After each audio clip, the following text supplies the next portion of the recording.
मैं रोजा हूँ और साइंस के मुताबिक जब आप रोजा रखते हैं तो ऑटोफेजी खराब डीएनए सेल्स को खत्म करती है, सोजिश कम होती है और कैंसर का माहौल कमजोर हो जाता है। जिस्म पुराने और खराब खलियों को तोड़कर निकाल देता है, मुदाफ़ती निज़ाम नए खलिए बनाता है और सोजिश कम हो जाती है। ये अमल एंटी एजिंग, एंटी कैंसर और एंटी डिजीज है।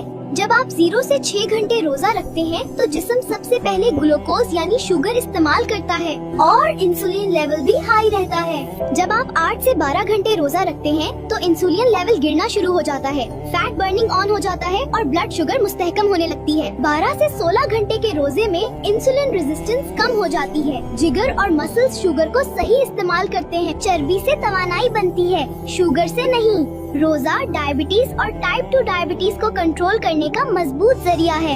हाई ब्लड प्रेशर में रोजा रखने से इंसुलिन कम होता है, नमक की मिकदार कम जमा होती है और खून की नालियां रिलैक्स हो जाती हैं। इसीलिए रोजे से नसों का प्रेशर कम होता है और ब्लड प्रेशर कुदरती तरीके से कंट्रोल हो जाता है। मोटापे और पेट की चर्बी के लिए रोजा इंसुलिन को कम करता है, चर्बी जलने लगती है और हार्मोन्स का तवाजुन बेहतर हो जाता है। पेट की चर्बी कम हो जाए तो ब्लड प्रेशर, शुगर और दिल सब कंट्रोल में आ जाते हैं। दिल की बीमारी में रोजा रखने से खराब कोलेस्ट्रॉल कम होता है, अच्छा कोलेस्ट्रॉल बढ़ता है और खून जमने का खतरा कम हो जाता है।